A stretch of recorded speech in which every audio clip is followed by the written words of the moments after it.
Now then, autoethnography. Why is that my chosen tactic or strategy for collecting my data? Don't get me wrong, it's something I've never heard of. I just thought research methods was, get an interview, get a pad out, ask someone questions, get their feelings, emotions, answers, and then conclude it in a big table.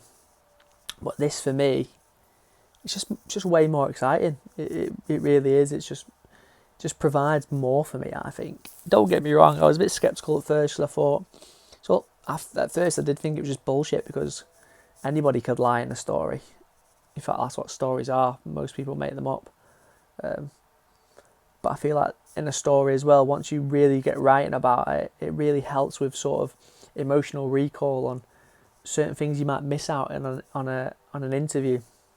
When you're writing about something, you remember smaller details, you remember emotions, you remember how you felt, you remember what you see better. Whereas if someone's sitting across from me asking me questions about something, I give them sort of the first answer, like what comes to my head. I'll just say what I think they might want to hear, maybe, or something that's not really, something that's not really concise about what they're trying to get at. So it's quite good. Don't get me wrong, at first I was a bit sceptical, but now I quite really like looking into this sort of stuff. So yeah, autoethnography, I've done a few so far on the example narratives.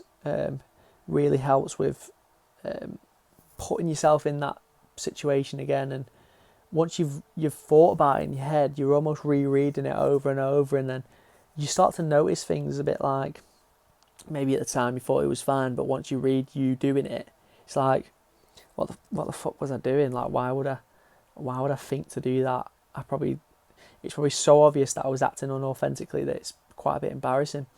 And it helps really when you go forward and subconsciously when you're coaching, consciously when you're coaching, you'll start to think about these times that you've reviewed, and you'll think, I'm doing it again, I should stop. I'm going against my own philosophy, I'm going against everything that I've believed in and my values and beliefs. But so it's more than just a tool for taking down data and collecting it and that stuff. It sort of helps you in terms of your future of what you're going to be doing. So yeah, obviously looking at this paragraph here,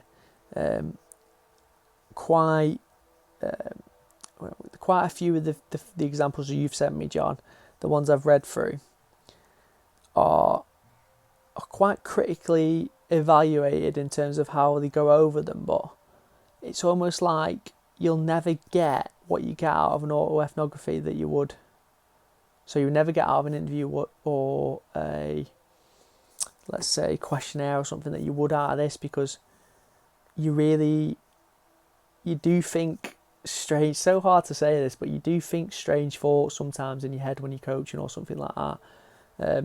For example, like when I've put in my research methods about playing that Liverpool coach, and in my head, like, I always know it's all for the kids. But deep down, I did want to win. I did want to beat him. I did. I'm not gonna lie, I didn't. I'd love to tell all the other coaches about what I've done and what a great experience it was beating the Liverpool academy. But when I'm doing it, I also really care for the kids and what they think. So it's almost like a little battle going on in your head about sort of the bad faith, what's going to get the better of what. But yeah, just thought I'd do obviously a quick video on the autoethnography.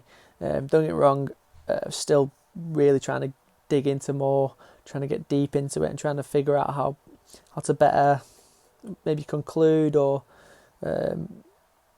put my stuff into data and get the raw data and put it into tables and stuff. Which better way I can do it? So yeah, still learning on the job, I suppose.